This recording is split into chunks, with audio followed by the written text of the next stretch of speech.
So another election happening in Africa today, and voting has just concluded in parts of Ivory Coast as the nation seeks to elect a new president. Incumbent President Alassane Ouattara is seeking re-election in the West African nation, which is the world's leading cocoa producer. At a polling station in the country's commercial capital, Abidjan, incumbent President Alassane Ouattara casts his ballot. This is an election that analysts predict will give him a second term in office. But he is only one of the more than 6 million Ivorians who registered to take part in the vote at some 20,000 polling stations. C'est un grand jour pour la Côte d'Ivoire.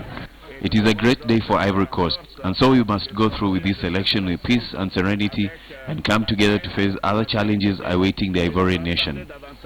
3 of the 10 opposition candidates, including Charles Konan Bani, a former prime minister, withdrew from the election, leaving another former prime minister, Pascal Affi N'Guessan, as Ouattara's main challenger. Obviously, the biggest challenge is absenteeism, so we must do everything to avoid having a high abstention rate at levels. Around 3,000 died in violence following the latest election in 2010, which pitted Ouattara against former strongman Laurent Gbagbo, who is currently facing charges at the International Criminal Court.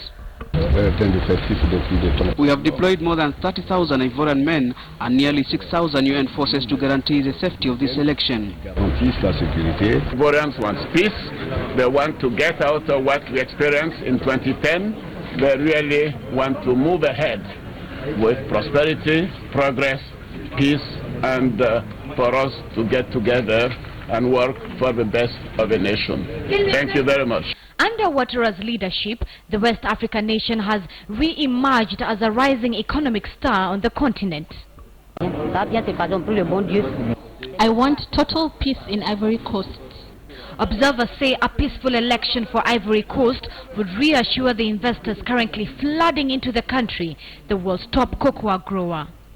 Zinze Kibiku, KTN News.